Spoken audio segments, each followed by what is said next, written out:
La più cordiale buonasera, ben ritrovati con il TG di Prealpina.it. Apriamo parlando della tragedia di Samarate perché proprio a Samarate oggi pomeriggio si sono celebrati i funerali di Stefania Pivetta e della figlia Giulia, rispettivamente moglie e figlia di Alessandro Maia, il geometra che ha ucciso entrambe nella villetta di famiglia il 4 maggio scorso e ferito gravemente il figlio Nicolò. Dolore, commozione ma anche rabbia per questa tragedia. Vediamo il servizio che è stato realizzato da Veronica De Riu con immagini di Stefano Benvenuti di Agenzia Blitz. Le compagne e i compagni di Giulia hanno firmato la bara bianca qui a Samarate nel sagrato della chiesa durante i funerali della ragazzina sedicenne ammazzata dal padre a martellate insieme alla madre Stefania. Oggi pomeriggio Don Ippolito ha celebrato i funerali chiedendosi perché una tragedia simile, dove fosse il Signore in quel momento, quella mattina, quando Alessandro Maia ha preso a martellate la moglie, la figlia e il figlio, adesso ricoverato nel reparto di rianimazione all'ospedale di Circolo di Varese. Tantissime le domande senza risposta a cui dovrà rispondere la magistratura, ma che comunque non leniranno la ferita inferta a tutta la comunità. I ragazzini hanno voluto ricordare Giulia come una ragazza splendida, la famiglia ha ricordato Giulia come un angelo, Stefania donna solare e meravigliosa, e questo è stato il messaggio che ha voluto dare la famiglia, che nonostante tutto saranno ricordate per quello che erano, non per quello che è successo, la tragedia che le ha portate via strappandole a una vita. Oggi Salvatore Borsellino, fratello di Paolo Borsellino, il magistrato ucciso dalla mafia 30 anni fa, era a Varese alla libreria Ubic per la presentazione di un libro di cui ha scritto la prefazione. Ascoltiamo un brano della sua testimonianza in ricordo del fratello e della sua uccisione.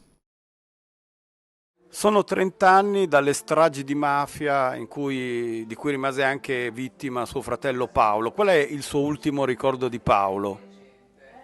Guardi, il mio ultimo ricordo di Paolo è quella telefonata che gli feci 3 giorni prima che lo ammazzassero.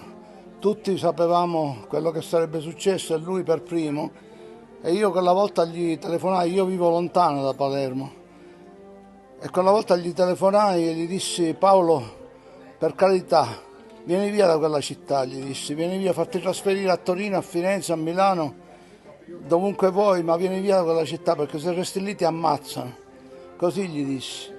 E Paolo mi rispose con la voce alterata, mi disse: io non fuggirò mai, io presterò fino all'ultimo fede al giuramento che ho fatto allo Stato, ma poi aggiunse: da qualunque parte venga quella morte che so che sta per arrivare, da qualunque parte venga. Paolo sapeva che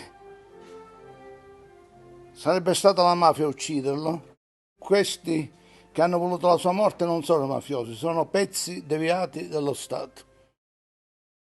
Cronaca: aggredisce la barista perché vuole bere senza pagare ma alla fine viene arrestato. Un 39enne di nazionalità marocchina è finito dietro le sbarre per essersi scagliato contro l'esercente di un bar a Villa d'Ossola nel VCO. È successo ieri, la donna è stata trasportata in ambulanza al pronto soccorso dell'ospedale San Biagio di Domodossola, mentre l'uomo, fuggito dopo aver colpito al volto la barista, è stato bloccato dai carabinieri dopo qualche ora in un altro bar. Addosso, tra l'altro, aveva anche 2 coltelli da cucina di 33 cm di lunghezza ciascuno. Il 39enne è stato condotto nella camera di sicurezza della caserma dei carabinieri di Domodossola, trattenuto per le formalità di rito in attesa del processo per direttissima. L'accusa per lui è di resistenza a pubblico ufficiale e porto ingiustificato di oggetti atti ad offendere. Momenti di tensione e concitazione ieri a Saronno, dove una donna di 50 anni in evidente stato confusionale si aggirava lungo via San Giuseppe, avvicinava i passanti, ad alcuni faceva delle avance, mentre altri venivano ricoperti di insulti. Inutili i tentativi di calmarla, è stato così contattato il comando della polizia locale, sul posto è accorsa una pattuglia, ben presto affiancata da un'ambulanza della Croce Rossa saronnese. La donna è stata alla fine bloccata e portata in ospedale. Siamo allo sport calcio, domani con inizio alle ore 16 si gioca l'ultima giornata della regular season di Serie D, in campo il Varese, la Caronnese, il Legnano e la Castellanzese. Il servizio. Serie D, ultimo atto della regular season. Il Varese, già certo dei play-off, cerca il sorpasso in extremis nei confronti del Casale, terzo in classifica. Ai biancorossi, di scena in Valle d'Aosta a Montjovet, serve un successo sul Bondonnà e la contemporanea sconfitta del Casale in casa col Ligorna. L'aggancio in graduatoria ai nerostellati varrebbe infatti come un sorpasso in virtù degli scontri diretti a favore. Sempre nel girone A, la Caronnese, protagonista di un girone di ritorno pazzesco, ospita il Bra.